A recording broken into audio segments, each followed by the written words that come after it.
Здраво на сите и добро дојдовте во втората сезона од подкастот Стартап револуција. Јас сум Ана, а вие сте сигурно тука бидејќи сакате да започнете свој бизнис или стартап или пак се интересирате за разговорот со мојот соговорник. Но, пред да гледате епизодата, тука сум да ви споделам нешто повеќе за нашите партнери Прокрај банка. Прокрај банка е банка во чиј центар се луѓето, бизнисите и животната средина. Веќе 22 години се пример за одговорност. И со цел да го подностават банкарскиот процес за сите кои што сакаат да имаат свој бизнис, те имаат креирано 3 пакети. Пакетот за млади предприемачи, пакетот за стартапи и пакетот за жени предприемачи. Посетете го нивниот вебсайт и запознајте се со нивните услуги. А со мене се гледаме во епизодата.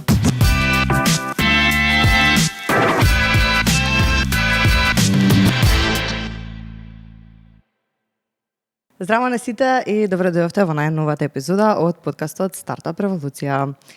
Денес имам можноста да разговарам со Душан Гајик.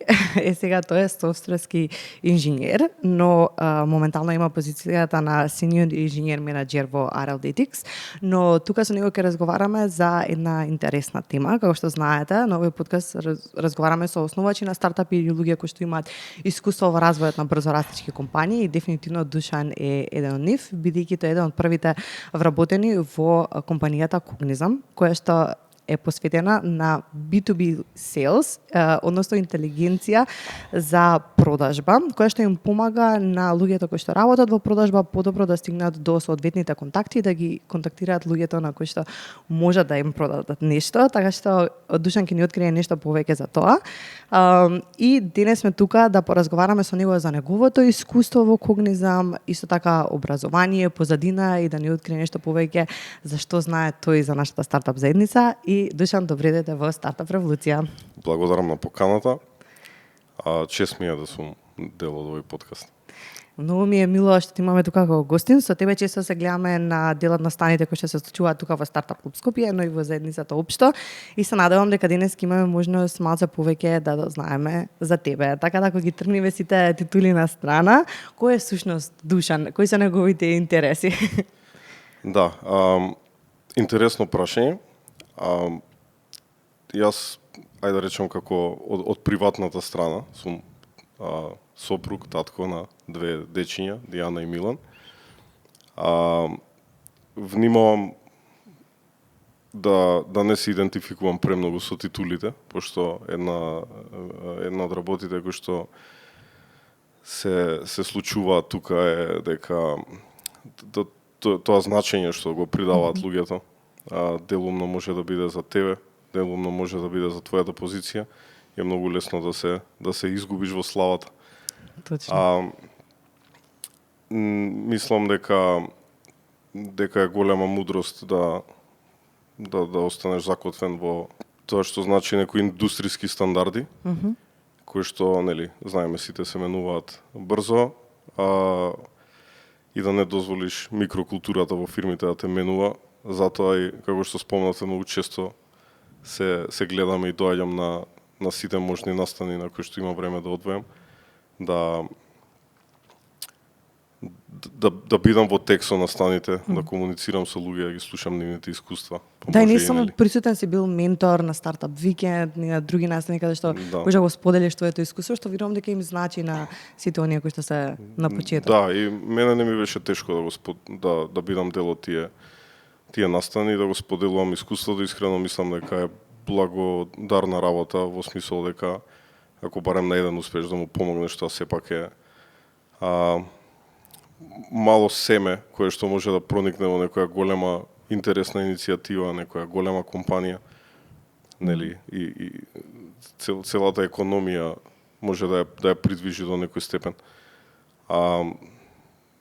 Меѓутоа да гледам да бидам присутен, нели, како што кажав, и некои од настаните на кои што одев беа Стартап Викенд во Охрид, во функција на ментор.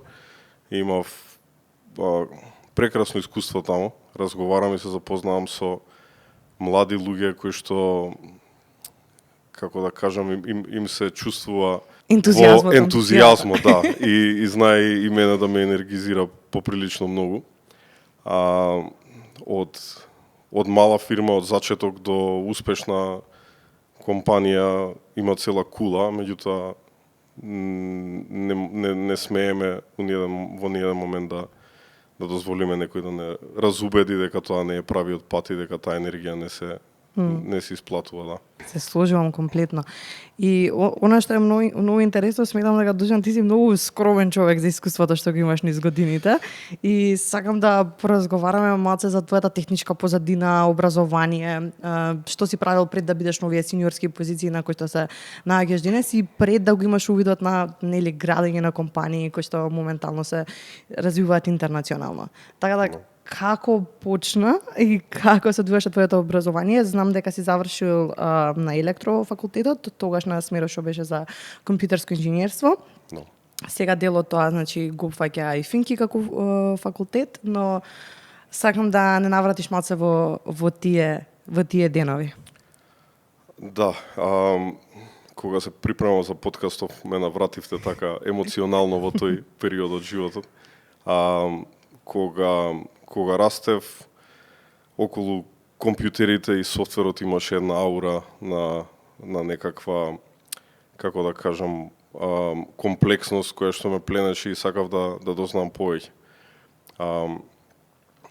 Одлучив да се запишам на факултетот за електротехника, на смерот за информатика и компјутерско инженерство. Можам да кажам дека бев просечен студент. Немав многу, како да кажам, некаква историја на инженери во моето обкружување, па тоа најверојатно допринесе и така малце да ми биде по-тешко, барем така го паметам тоа. Во факултетот вака се сеќавам на неколку моменти.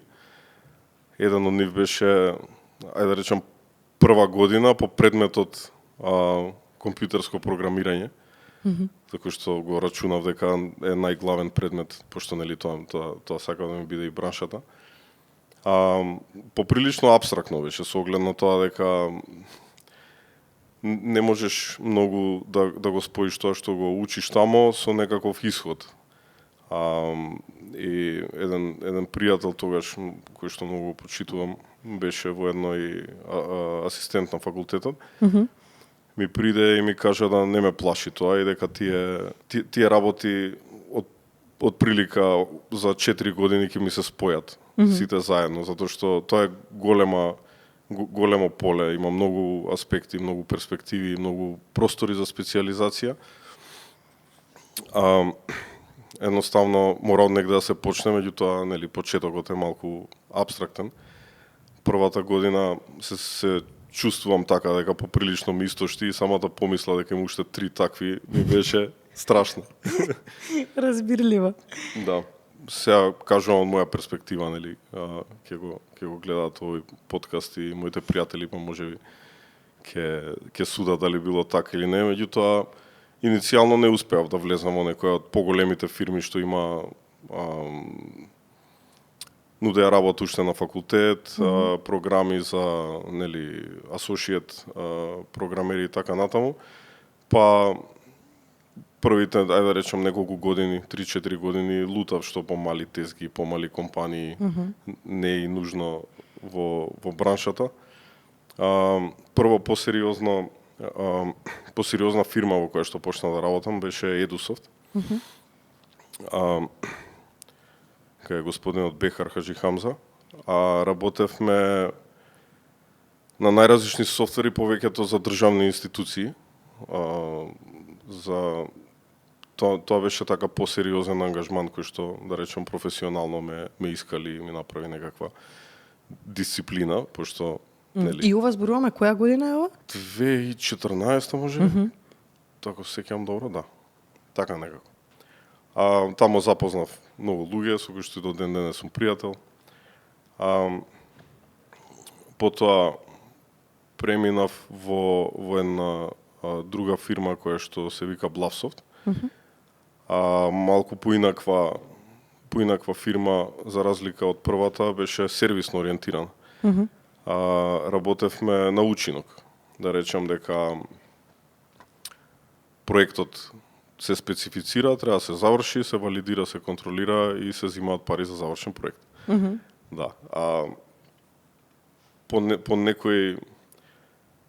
некоја случајност на нештата, тамо дојдов во позиција каде што имав поголема одговорност, за која што мислам дека во моментот и не бев нешто најспремен. Инвестирав, почувствував дека реализацијата не е на ниво, инвестирав многу во себе си. Кога работиш во такви мали фирми, никој не филува ништо. Многу си блиску до парите, многу си блиску до незадоволството или задоволството на клиентот. И мислам дека е тоа многу важно. Не сум бил во ситуација каде што некој ме криел од светот. Да не ти ја каже реалноста на тоа што се случува. И тој фидбек реален, брутален, како сакаме може да го наречеме, а мислам дека ми влијаеше позитивно да осетам во кои работи има позитивен фидбек, кои се поважни, кои се по неважни и така. Газда на таа фирма беше Борче Кочевски. Мислам дека уште функционира фирмата и ми беше многу пријатно искуство. Ја мислам дека јас кога би имал своја фирма, така би функционирал. Бевме тим сите заедно, немаше флет структура, немаше никакви треми, не знам, хиерархии вештачки. Работата беше завршена, клиентите беа задоволни. Некогаш повеќе, некогаш помалце. Меѓутоа така беа еден убав период од професионалниот ангажман. Потоа се случи приказката со Когнизам.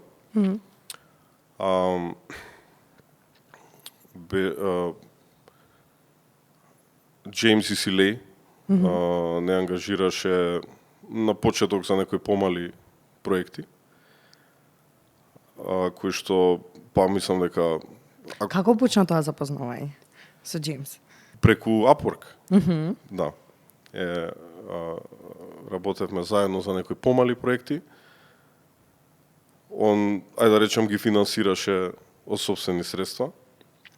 И така, во него имаше некоја желба да успее. Првиот иницијалниот проект беше некаков трело за sales, па имаше некоја интересна идеја за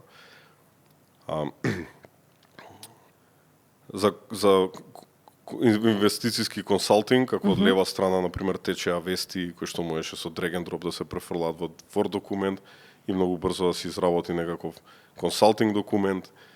И така имаше многу интересни проекти.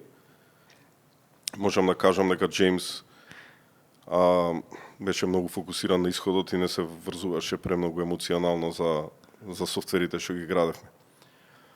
Тој негов фокус на исходот мислам дека беше пресуден да успееме, и дополнително беше многу искрен и отворен со нас. Значи пак ќе зборуваме, имавме директна комуникација со клиентите, точно знаевме дали му се свиѓа на клиентот нешто, не, дали планира да плати, не. Тоа беше, знаеш, секој месец муавет. Рандвејот ни е месец дена, рандвејот ни е 2 месеци, рандвејот ни е 3 месеци. Кое што, ајде да речам, не е пријатно само по себе. Значи таа некоја несигурност што ја чувствуваш на работното место. Меѓутоа, ајде да кажам, ти ги менува перспективите. Ќе научиш да се справуваш тоа, некој имунитет ќе створиш на свеста дека, нели. Да, мислам дека сигурноста на работното место во голем дел е можеби илузија која што работодавачот ја ствара за да го олесни животот на вработените. Да, и тоа сме го разговарале, дека луѓето сакаат да се чувствуваат сигурно, иако во суштина никогаш не си сигурен во тоа што го правиш. Да, за ништо не можеш да бидеш сигурен. Има два начини да се справиш со работите. Една е да најдеш место каде што ќе се осеќаш сигурен, а друга е да научиш да се справуваш со несигурност, да изградиш некаков си имунитет. Нема нели ова исправно, ова не, едноставно преференција на луѓето. Да, многу зависи каков карактер си и каде сакаш да навигираш. Да. Супер. И тие почетоци, кога кажа Джеймс беше многу искрен со нас, кој е нас тогаш во Да, ситуацијата? тогаш нас, јас и Стјепан Буљат. Тој беше ЦТО во моментот. Јас бев, ајде да кажам, трет вработен во фирмата. Сите бевме во позиција каде што, ајде да речем, за прв пат се наоѓавме. Емпиризмот, односно искуството од претходната работа, многу лесно е да се продаде, меѓутоа е тешко да се оправда. Секоја ситуација во која што си бил во животот е може би добила, нели, успех или пропаднала, зависност од многу фактори. Така што, како да кажам, секој предизвик јас барем влагам со скромност, без при тоа да очекувам премногу или нели да инсистирам дека знам како се прави тоа, затоа што нели милион софтвери, индустрии, луѓе, комбинации и така. Стјепан Буљат дојде од позиција на R&D инженер во друга некоја голема фирма. И во моментот тогаш неговите знаења, да речем, беа на работ на технолошките достигнувања и многу научив од него. А од друга страна имавме многу ситуации каде што, пак ќе кажам, исходот на работата беше веднаш видлив, немаше никакво филување, немаше QA, немаше програм менаџери, скрам мастери, ништо, идеш сам. Сам си го тестираш кодот. Ако не го тестираш, ќе се засрамиш, може ако пуштиш некој баг на продукција. Ако го тестираш премногу си спор. Да. И како да кажам, има некоја здрава доза на прагматизам во однос на како треба да се градат тие на почеток софтверски решенија, која што можеби во некој случај и пресудна. Многу е битно, како што кажав, исходот. Многу често софтверите кои што сме ги изработувале траеле 3 месеци. Од целата таа приказка, ако влезеш со Kubernetes и такви работи, сигурно нема да се изгради толку брзо. И од тој аспект мислам дека, да кажам, ајде, повеќето во браншава има две струи. Едните инсистираат на квалитет, другите на брутален прагматизам, најверојатно се работи за различно искуство на луѓето ако работиш во индустрија каде што грешката е многу скапа. За разлика од тоа каде што во некои индустрии, да речем, не знам, имаш апликација каде што на телефонот се појавува маче што го галиш, можеби тоа не е толку драма ако има некој баг таму. Да. Во секој случај како растат и се развиваат работите, нели, се појавува потреба за нешто да се промени, да се подобри, да се рефакторира, да се, нели, постојано си во спрега со клиентите кои што даваат фидбек. И во тој момент ќе сватиш дека тој квалитет кој што го бара работата е многу врзан со твојата способност да ги правиш промените на доверлив начин. И кога сме викаки тоа, колку итерации претрпи тоа првично што беше креирано како платформа за Cognizant до денес? И кога беше сваќањето дека, окей, момент, ова е нешто што им користи на луѓето моментално. Ако може на тие неколку работи да се посветиме. Сите генерално им користеа на луѓето, со тоа што за овие први итерации пазарот беше мал. Беше многу тешко да се објасни вредноста на тој софтвер. Да се најдат луѓето, како да кажам, немаше вау фактор, немаше sales pitch кој што до тој степен ќе биде едноставен да се пренесе за да можат луѓето сами да почнат некакво восприемање и користење на алатките. Тоа што до кое што стигнав, мислам дека во некоја трета итерација беше можеби и веќе видено на пазарот. Нашата техничка имплементација беше според мене солидна и успеавме да влеземе како конкуренција на пазарот.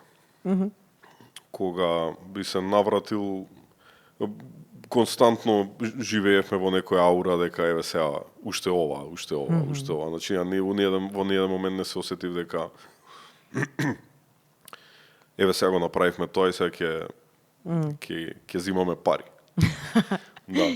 Тоа е на работа интересна која што ја дискутираат, ајде да кажам некои луѓе попаметни од мене, маркетери. И од аспект на човек кој што имам работено и во стартап и во голема корпорација, има еден елемент на како да кажам кој ги носи одлуките. Значи, ако одлуките ги носат одделот за финансии и правна служба, многу веројатно дека се работи за фирма етаблирана која што се наоѓа во некој експлоататорски стадиум, каде што имаат етаблиран процес, етаблиран софтвер и го наплаќаат и функционираат со некои, да речем, процеси кои што одговараат на сите тие работи. Од друга страна, во стартапите има голема компонента на експлораторски, значи истражувачки елемент, со тоа што, ајде да речем, фаундерот е све. Во тој момент разумот и сметките и калкулациите не се ни толку битни колку нечија интуиција. Таа интуиција е многу важна, зашто сите тие, сите збориме data driven треба да бидеме, меѓутоа data driven ни фрла светло на минатото. А напред идеме со податоците и плюс нечија интуиција. Во многу случаи, не знам, некаков си софтвер за risk and safety може би е интересно да се продава и на фирми кои што работат во електродистрибуција, заради тоа што и они ги имаат проблемите. Во етаблирана фирма да кажеш, дајте ми 5000 евра да одлетам до не знам, Бугарија и да направам презентација на шефот на не знам што таму. Ќе се сматра за нерационално, непрагматично. Да, а во стартапите тој експлораторски мод е многу изразен. Според мене некоја здрава фирма со светла иднина би требало да ги има и двата компоненти, и двете компоненти. Се разбира, нели, како што кажав, има многу променливи и за стартапи, и за големи фирми, и за луѓе како функционираат со себе, каква е економската ситуација во моментот, така што мислам дека секој пат, барем еве јас кога сум зборил, кога ќе видам некој како зборува на некој панел, дискусија и се фали с успехот, има и една компонента на survivor bias. Значи, може би уште 10.000 луѓе кој него го пробали истото и по некоја случајност неговата идеја, неговите окружување, неговата изведба на софтверот може би било попресудна него другиве. Така да, од тој аспект, мислам дека е многу важно да се зема тоа во предвид, затоа што сега да ми прашаат кој е рецептот за успехот, мислам дека не сум храбар да правам некои дефиниции, да постоеше рецепт, ќе го знаја сите, да. Тоа заслужувам. Сега, како изгледаше на почетокот бизнис моделот на Cognizant, како функционираше тогаш, пошто иако мислам ти си техничко лице, многу одблиску го следеше развојот на целата компанија. Ме интересира тој момент и првите чекори на отворањето на канцелариите тука на Cognizant. Мислам дека и тоа сакам да го чепнем од твоја перспектива. Во ајде да речем голема случајност. Успеав да му помогнам на Джеймс да дојде во некоја да стигне до некои фондови кои што му ја дадоа првата рунда на инвестиции, Seed. Тоа беше фонд за развој на Југоисточна Европа, South Central Ventures и NetCetera. Тогаш се сеќавам дека важевме за една од најголемите Seed инвестиции во Македонија. Колкава беше сумата? Се сеќаваш? $500,000 евра. Да. со самото тоа се отвори развојниот центар во Скопје. Морам да признам дека иако има некоја можеби аура, сите така зборуваат дека Македонија е нели дестинација за поевтина работна сила, сите луѓе што работевме заедно тука и многу други луѓе што ги познавам се на работ на тоа што значи нели експерти во браншата и во Македонија и пошироко. Да, имаше многу проблеми од аспект на тоа како бизнис моделот да функционира. Фондовите за инвестиции се една голема помош од аспект на некаков консалтинг, затоа што имаат многу други фирми во портфолиото, дополнително нели спојуваат, прават бизнис контакти. Меѓутоа тие самите не треба да се клиент по себе, значи тие се некаква помош додека се стигне до самостојност. И дополнително целата таа динамика на нели колку трошиме, колку заработуваме е, како што кажав, е динамика. Значи може да заработуваш 5 милиони, а да трошиш 4, можеш ако спуштиш потрошувачка на 3 да заработуваш 4, ако качиш на 4,5 да заработиш 7. И така, мислам дека од тој аспект знаевме тие што беа тогаш на позицијата, знаеа да ги изиграат правилните потези. Кога почнавме да работиме, прво нешто што се појави беше GDPR.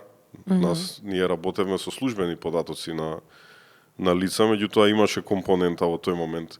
Никој не знаеше, немаше судска пракса, имаше некакви нели повестите, некакви баснословни суми, казни и такви работи. И се створи еден голем грч. Се реши тој дел, да речам, се изчистија тие работи, почнаа да го имплементираат. И од тој аспект добивме потврда дека сме во согласно со регулативата. Ни се отвори голем пазар во Европа, затоа што американските компании не им беше атрактивна Европа заради сите тие регулаторни моменти што едноставно можеби одлучија дека им е премногу голем залог за тоа што ќе одобијат како возврат. Потоа се случи COVID-19.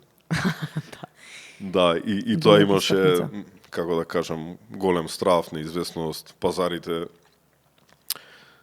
дојда, се згрчија, неколку години потоа и војната во Украина се случи. За COVID-19 конкретно, мислевме дека ќе се затвори фирмата. Меѓутоа, сите тие компании кои што мораа да се спасат себе си со тоа што значително ќе ја појачаат продажбата, многу инвестираа во нивните sales тимови. И интересно беше што и ни се качи бизнисот. Да. Инаку генерално бизнис планот е секогаш е добро да имаш некаква лепливост на продуктот, да бидеш партнер на фирмите, во исто време да скалираш, што е скоро невозможно.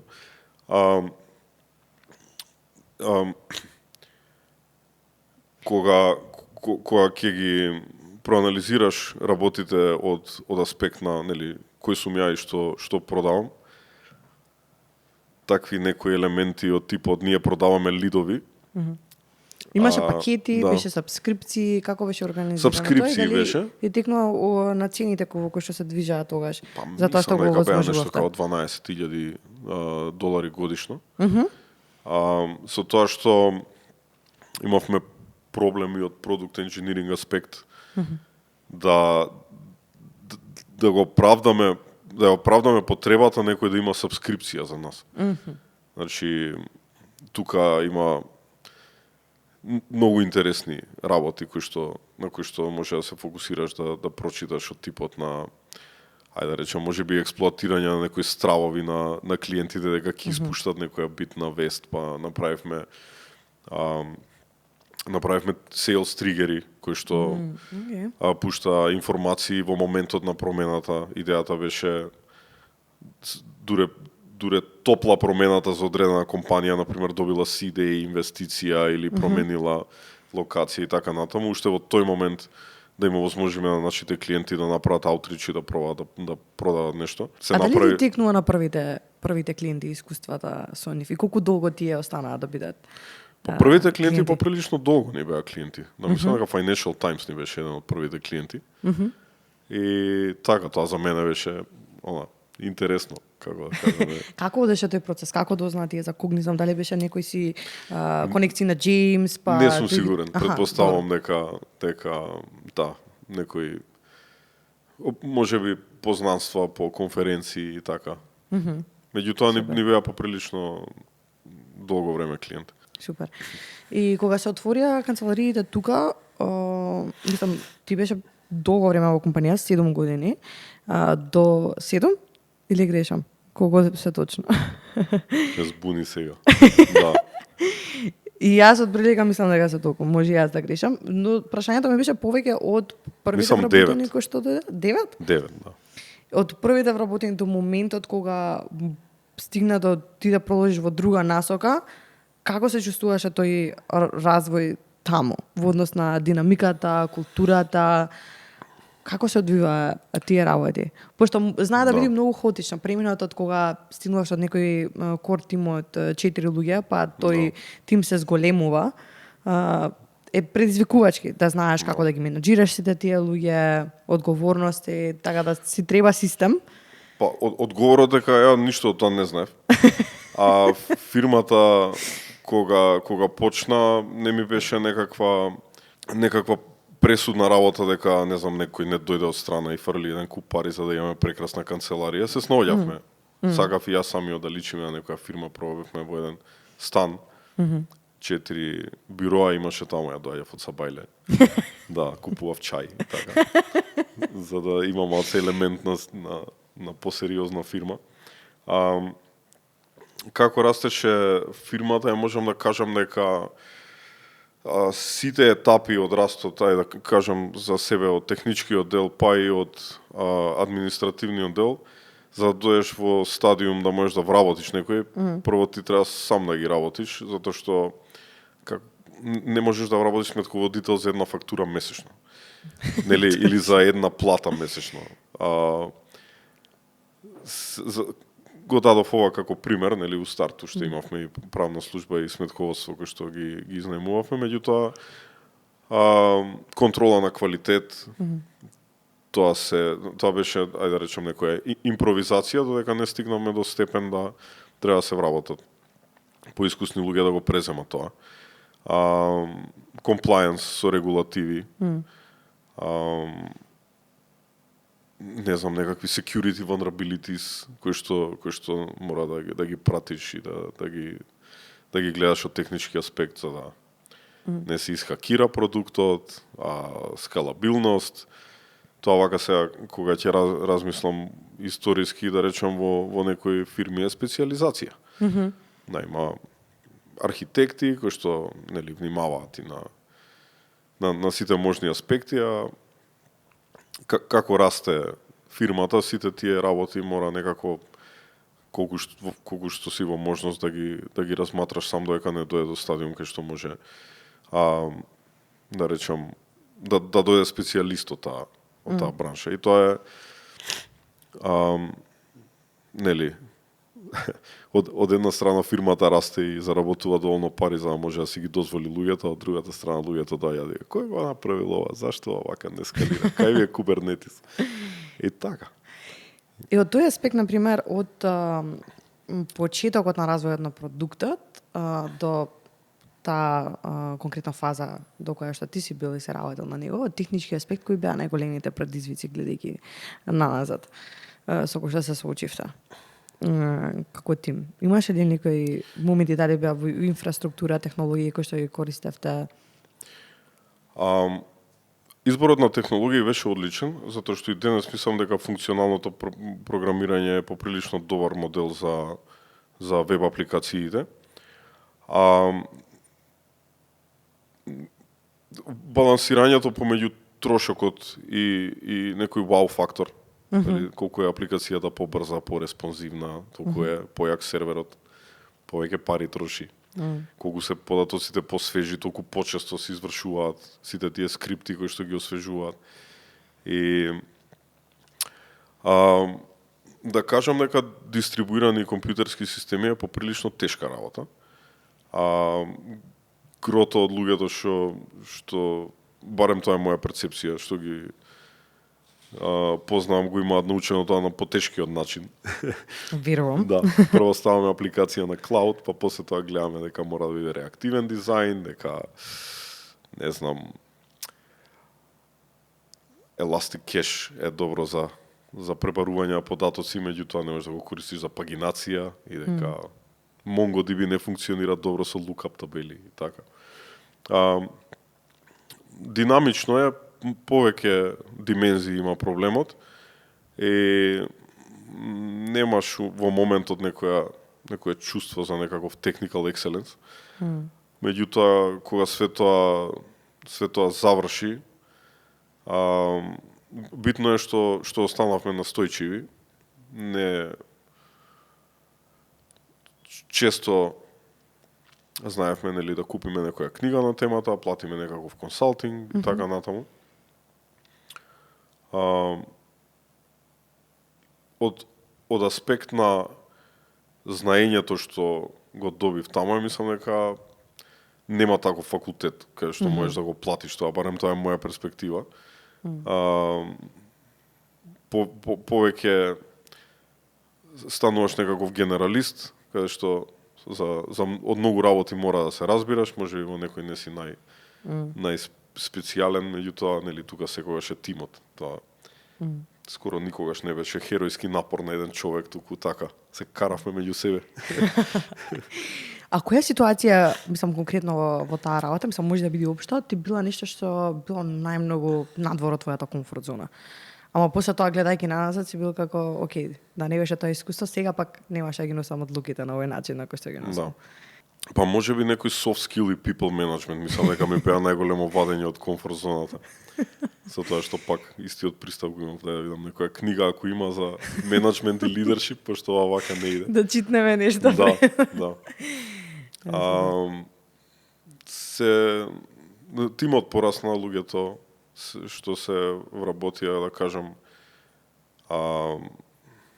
можеби во почетокот и јас бев единствениот што ги наметна критериумите, меѓутоа повеќето се гледаше на вредност, љубопитност, домашно воспитување, така. Не дека инженерството беше секундарна работа, меѓутоа ние во моментот работевме со технологија која што скоро и да немаше инженери што ја работат. И секако имаше, како да кажам, learning curve кој ќе дојде некој, мора поприлично многу да научи за да почне да допринесува. Интересна работа на темава што имам прочитано е дека во еден момент некоја фирма има одлучено во рекрутмент процесот да наведе дека вработува Python инженери, а фирмата работи со Java. И уствари идејата било да најдеме некои љубопитни луѓе кои што нели технологијава додека е нова и свежа, немаат страв да се впуштат и да научат нешто. Тоа се вика Python парадокс. Не знам сега, може има некој по up to date име, пошто више Python е етаблиран. Ако знаете, нека ни пиши во коментар. Да. Супер. Сега гледајќи низ цел овој процес кој што си го следал во развојот на оваа компанија, ако би се вратил наназад, дали има нешто што конкретно би го променил или би го направил поразлично? Да, би променил работи, би ги направил поразлични, меѓутоа прашањето тука е дали ќе се деси истото. Да. Добро. И тоа има смисла. И од тој аспект мислам дека тоа искуство, вака кој се навратиме наназад, тоа е све супер што се случило, меѓутоа сега да се вратиш назад и да може би да речам таа некоја емпатија која што сме имале пошто сме биле помлади, понеискусни, допринела во моментот луѓето дополнително интринзично да се мотивираат за да ја гледаат фирмата како своја. Можеби тој драйв да апликацијата биде совршена уште на стартот, која што тогаш можеби сме ја немале или била толку небитна, би допринела да изгубиме многу пари инвестиции во нешто што не би било од корис на клиентите, што е нели практично фрлени пари. Да, и сега не знам. Значи, зависи, ако би сменил нешто, можеби не би било така како се. Да. Ако се вратам и ако сменам, тоа е butterfly ефект. Сега нешто што беше така разговор во стартап заедницата еден период е дека можеби Cognizant би бил првиот unicorn стартап кој има така македонска ДНК во него. Да. Што би можел ти да ни откриеш за тоа? Дали веруваш ти во тоа? Дали сметаш дека Cognizant допрва ќе го достигне пикот во однос на својот раст? Да. Или пак мислам дека е само како викаат по-нашки муабет. Да. Ако размислувам рационално, мислам дека таа компанија има потенцијал да порасне значително, пазарот е огромен. И во време на сите овие што се несигурности во моментот што се случуваат по однос на AI и сите тие фондови кои што да речем имаат преференции да инвестираат во таа технологија и така натаму, сепак се работи за една компанија која што има големо искуство со сите тие податоци, податочни модели, екзекуција, агилност. Генерално во софтверска компанија тимот е единствено нешто што вреди, пошто знаеме сите сме под кирија, сите компании никој нема своја зграда, никој нема свој возен парк. Податоците такви какви што се застаруваат. Ајде да речем тоа некоја соработка помеѓу луѓето, некој дух, некоја агилност, тоа е тоа што е се во фирмата. Мислам дека они го имаат тоа, големе, како што кажав, прилично големе пазарот. И да, не знам сега тоа како ќе биде обзнането на сите, дали е тоа некој ивент кај што се прогласува некој за юникорн со медаља или нешто. Дали има огномети, дали ќе биде. Дали има, да. Или например да се деси инфлација па да достигнат 1.000.000 евра, а меѓу време паднала вредноста, така, знаеш. Кој ќе гледаш некој стар филм со Дени Девито па украл 1.000.000 евра, а сега тоа и не е толку многу. Баш. Супер. А вака од другите, например, беше да си поприлично активен во нашата заедница и знаеш што се случува, дали има некој стартап кој што тебе ти е особено интерес и сметаш дека добро ќе гледаме како ќе освојуваат нови пазари во однос на продуктот што го развиваат и можеби областа во која што се наоѓаат? Па, еден од поинтересните за мене е HelloSense. Да, и тоа можам да го издвојам највише заради тоа што мислам дека има неверојатна енергија и дека се онака искрено внатрешно мотивирани и веруваат во тоа што го работат. Да, и имаат огромна доза на скромност. Ги познавам лично и мислам дека имаат светла иднина сега, нели? Има сигурно и други стартапи кои што имаат свој успеси, ја кажувам од некоја моја перспектива што сум. Да, апсолутно, мислам и на тоа се однесуваше прашањето. Да. Така да мене ми е мило, мислам јас имам некоја си привилегија да ги следам од блиску и да бидам во текстот тоа што се случува и многу ми е драго како напредуваат и во која насока движат. И им посакам стварно многу. Да. Многу успех. Во една прилика еден консултант поприлично успешен за ангели инвеститори зборуваше на темата дека тој момент на да речем инвестирање во најрана фаза на фирмите има повеќе компонента на put your money where your mouth is. Сакам да ја сменам иднината, ќе најдам некој сакам да го направам светот позелен, да инвестирам во некакви зелени решенија, ќе најдам, ќе одвојам мал дел од моите примања да инвестирам во некој стартап кој што се занимава со тоа. Такви мали стартапи кои што имаат и таква компонента на Let's Change the World. Мислам дека се и поинтересни и за инвеститорите и така имаат приказка. Се сложувам комплетно. Сега го поминавме неколку пати моментот дека си вклучени во доста настани активности. Како ти гледаш моментално на нашата стартап заедница, општо тоа што се гради тука во Македонија? Си може да го гледаш од различни перспективи, различни временски рамки на тоа што се случува тука. Што мислиш дека е корисно и во добра насока, што мислиш дека треба да се подобри, особено оние кои што не слушаат, што може да дознаат од некој така како инсайдерска информација? Мислам дека стартап заедницата во Македонија е здрава. Мислам дека поголемите фирми би требало малку повеќе да инвестираат во тој дел. Во странство можам да кажам дека не сум почувствувал дека нешто има поголема енергија или поголема динамика. Ние знаеме како народ сме си критични. Така. Тоа криви ни се звездите, крив ни е мебелот.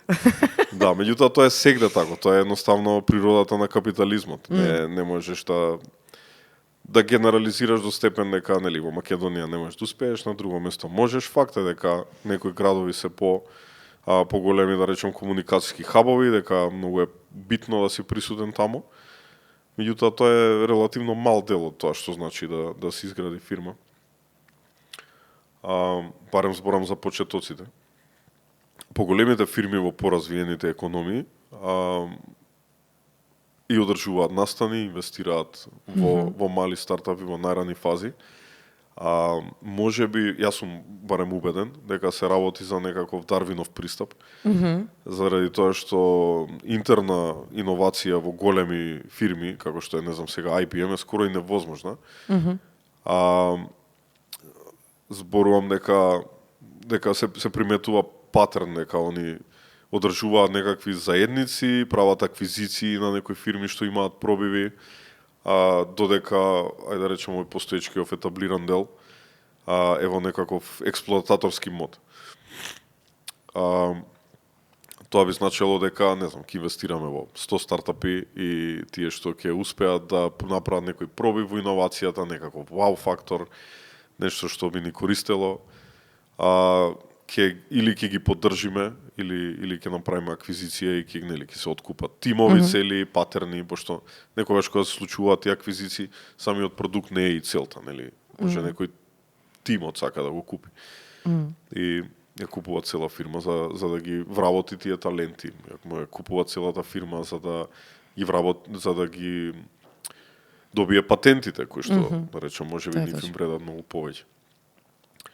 И од тој аспект мислам дека има некаков простор за повеќе отварање на поголемите фирми према таа заедница. Пауза, време за кафе. Апсолутно. Ти благодарам.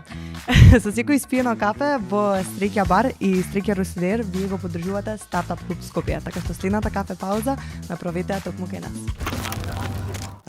Зборавме малку за твоите видувања во однос на стартап заедницата, но кој сметаш дека според тебе се као најкорисните искуства за стартапите кои што ги добиваат од заедницата и кои според тебе за тебе биле највредни од досегашните настани, активности, вмрежувања со луѓе, разговори некогаш? Да. Кога се расте фирмата, тоа е поприлично осамено место да се биде, заради тоа што, ограничени ресурси, можеби некоја релативно нова идеја. Во стартап заедницата е супер место да се валидираат идеите, да се разговара можеби со луѓе кои што имаат познавање на иста тема. Има голем број на економски експерти кои што значително многу помагаат, особено во тој најран дел каде што барем за мене како инженер, тоа ми беше голема помош од тој аспект. Такви некои бесплатни совети кои што успеав на такви настани да ги добиам. Дополнително комуникација со луѓе кои што се од браншата, кои што имаат искуства слични на нас, па можеби некаков канал за вработување на првите вработени, нели? Од сегашна перспектива гледам дека тоа како патрон се повторува, дека тоа не беше ексклузивно за нас, на пример. Fractional CTO или technical co-founder, тоа не знам дали на оглас можеш да го најдеш како позиција. И да, мислам дека е неопходно. Можеби така звучам малку нескромно према вас, меѓутоа мислам дека е пресудно. Значи такви фандинг ивенти сите имаат компонента на учење. И да е било каков нетворкинг ивент има компании, има штандови, има консалтинг, има најразлични луѓе кои што нели тие доаѓаат да поделат некакви совети кои што во тој момент мислам дека се во многу случаи пресудни. Оно што мислам дека е многу клучно е да имаш пристап до информации. Некогаш кога си на тие настани, кога имаш после тоа нетворкинг дел, после официјалниот дел од настанот, тогаш се случуваат можеби најубавите, најкорисните разговори со луѓето кои што ги запознаеш и ќе размениш информации и можности за соработка понатаму. Мислам дека тоа е една од главните причини зашто го создадовме и Startup Revolution и Summit како настан, кај што веќе сакавме да донесеме и луѓе од регионот, да не биде сега разменување само на контакти информации на луѓе тука, кое што го правевме во изминатите години, но сакавме да донесеме нешто ново. Така да многу ми е мило што успеавме да донесеме барем 60 организации од регионот да бидат тука за настанот, имаше околу 200 стартапи, така да беше убаво да се види таа енергија за која што ти изборуваш сега, нели, како да се пристапат и до компаниите се добијат тие информации. Генерално на тие настани доаѓаат луѓе што се доброволно тамо и помеѓу присутните нема никаква спона, нели? Вработен газда, менаџер, сите се дојдени таму за некаков интерес кој што природно го имаат, не сакам да звучам како некаков промотер на hustle culture, меѓутоа сепак во тој момент се работи за одвојување на дел од своето приватно време, така. Да, време, енергија, ресурси, да, кој колку е во можност. Точно. Секој период на животот, нели, си има свои услови каде што може тоа да се направи. Некогаш тие настани се и нели не мора да биде така, се и во работно време, па нели има фирмите различни политики има дека може да се присуствува. Точно, се сложува. Да. Во секој случај е голема помош и голема од повеќе аспекти, од совети, економски, технички, можеби некаква емпатија, некакво чувство дека не си сам. И кога ќе видиш дека и другите ги имаат сличните проблеми како тебе. Така да, мене ми е пријатно место.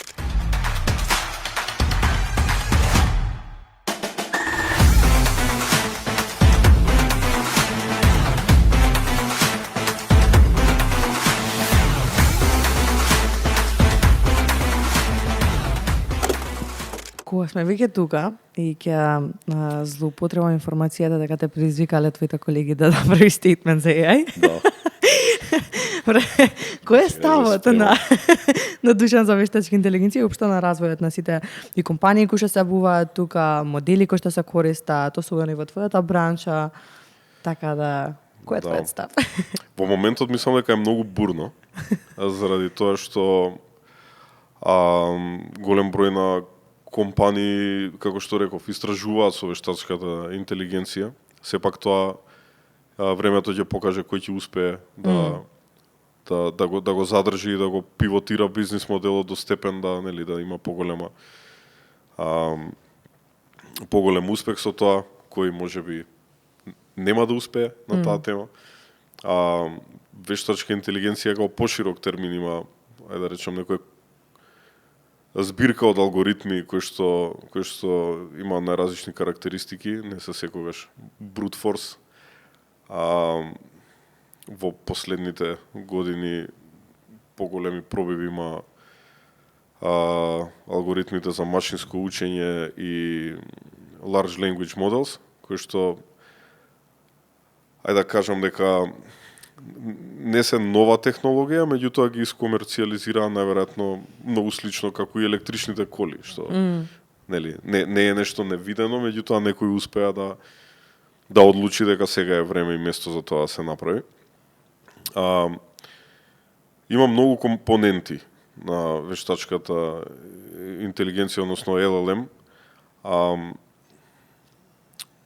од помошник како помошник при секојдневната работа, до можеби некаков полупроизвод кој што може да се оптимизира и да се специјализира. Да помогне да се изгради детерминистички систем, како некаков постоечки софтвер, на побрз начин или самиот LLM да биде дел од производот.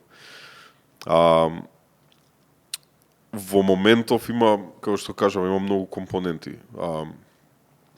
Дури и некои авторитети во браншата како Мартин Фаулер немаат многу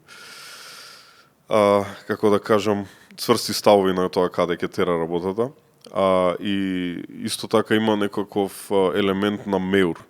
Ќе кажам меур не мислам финансиски, туку некакво огледало. Значи, луѓето во зависност од што го користат и која експертиза имаат, имаат различен позитивен или негативен фидбек. Затоа мислам дека полемиките сега што се случуваат по LinkedIn им нема крај. Значи, сите имаат некое свое искуство, свое мислење. Во секој случај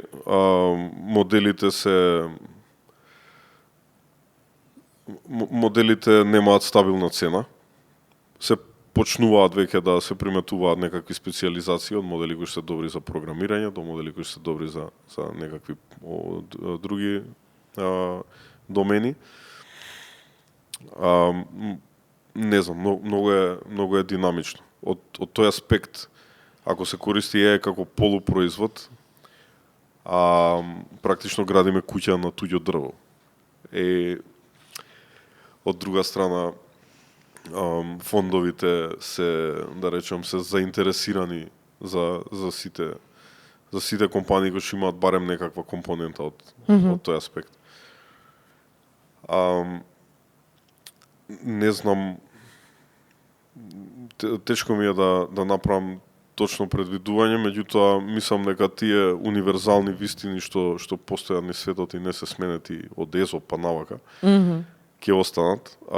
Мислам дека сите фирми и индивидуалци кои што се фокусирани на ауткамот, како и сега, така и претходно, ќе имаат позитивен фидбек, за разлика од тоа да се зема, да речем, алатката да биде целта.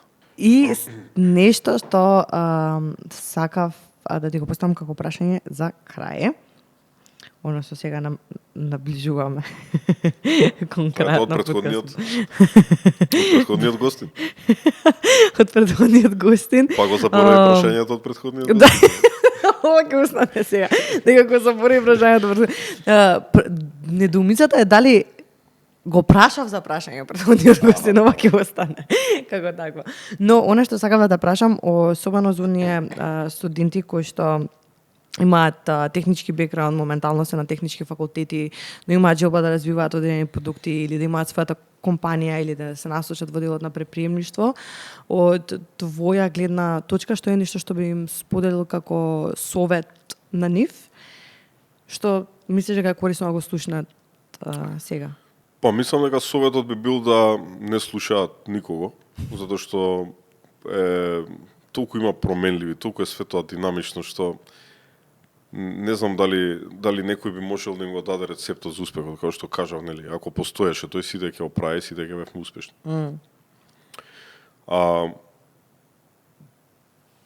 Откако, ајде да речем, помина таа приказна со когнизам, една од работите што ја осетив некоја самодоверба која што ја добив. Во моментот си фокусиран на некаков исход, на некаков продукт.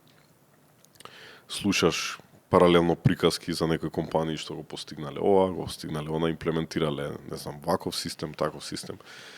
И голем елемент е тој некој страф дека испушташ нешто.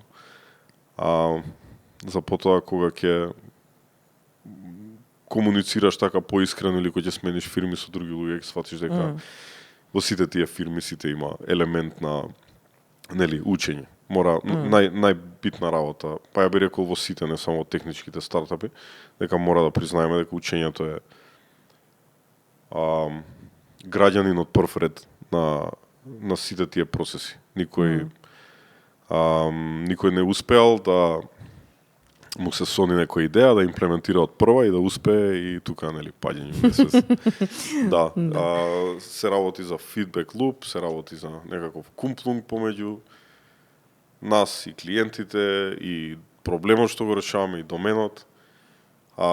Некаде некои рецепти успеваат, некаде се контрапродуктивни. Од тој аспект мислам дека ајде да речам дека треба да најдат начин да го надмина тој страф, дека се пропушта нешто особено во кај нас во нашата бранша.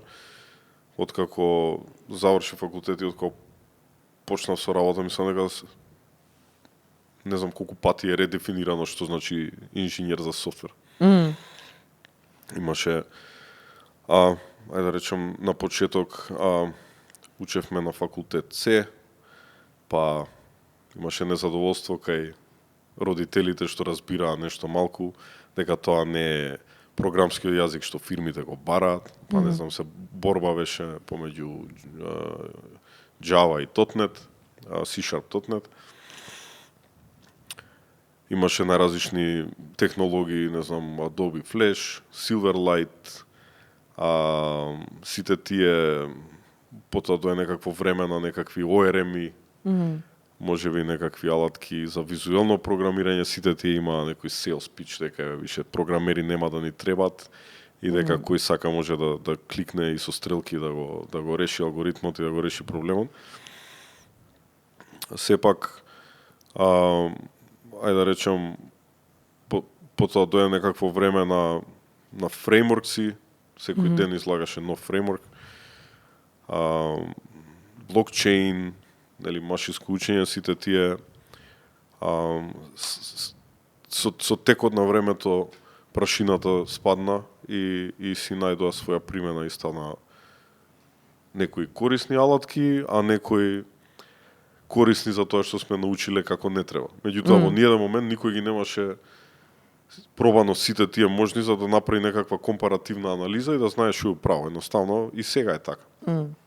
Сите си живеат во некаков си меур и си ги користат технологиите кои што се за нив добри и тоа е се супер, нема потреба све да знаеш. У суштина е исто. Што ти е најголемата пасија денес во однос на работата? Нешто што се уште ти бубили побитност за нешта што се случуваат од сениорска позиција се. Да. Сум приметил дека кога ќе створам нешто, некако мало парче код што прави има некоја целина, осеќам многу среќа во тој момент. Дали е тоа нешто ситно за на работа или можеби некаков проект за викенд. Нема многу време за тие работи, меѓутоа еве да речеме последната година или две, можеби некакви 5 такви проектчиња сум направил каде што сум сакал да докажам некоја да искористам некоја алатка, да докажам некоја поента и да ги искористам како еве да речем некакви факултетски примери за да имаме после зашто и да дискутираме со колегите. Кога ќе створам нешто, осеќам многу среќа, тоа ме прави среќа. Да.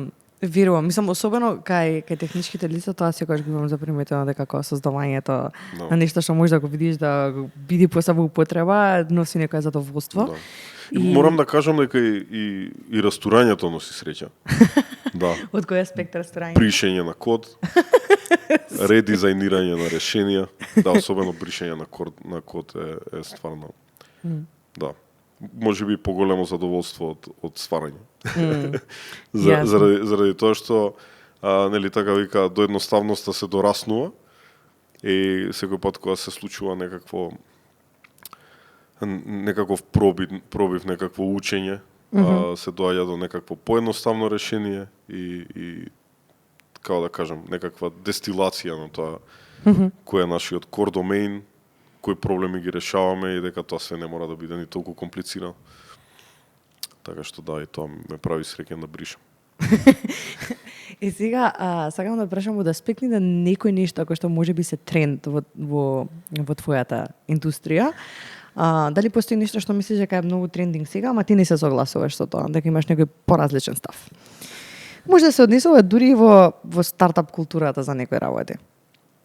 Што мислиш дека е тренди, мислиш дека сите луѓе моментално го коментираат, го мислат, го не знам, движи, има некој ексајтмент околу тоа, ама не се стезвуваш ти со тоа, твојот став е само поразличен. Па генерално мислам дека позади сите такви трендови стои многу јака маркетинг машинерија.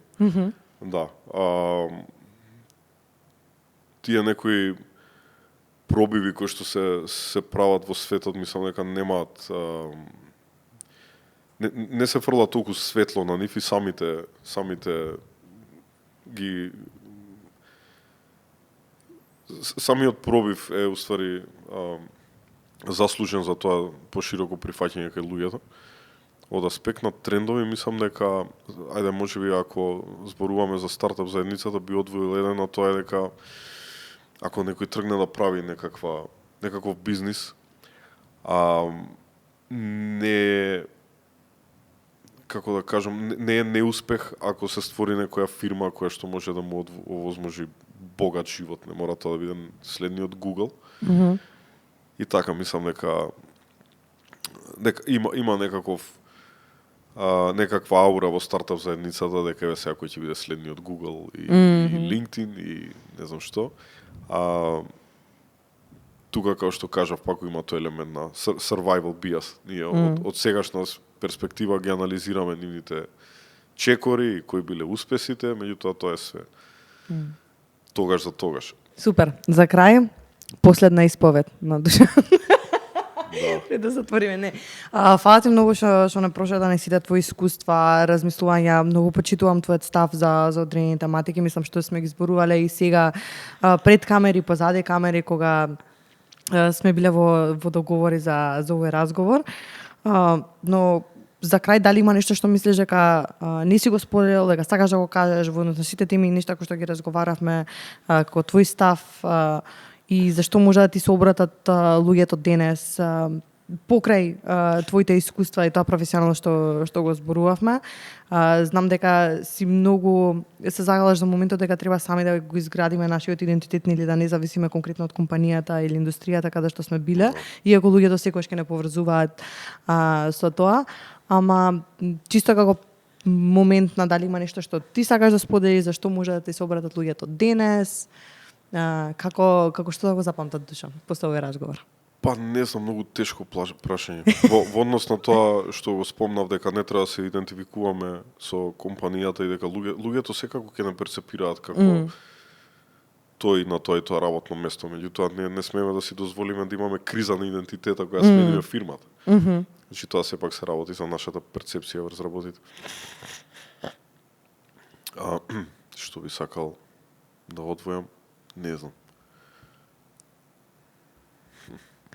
Ми беше интересно во неколку случаи кај што некои луѓе ми пристапија, ајде да речем, оддалеку и знаеа кој сум.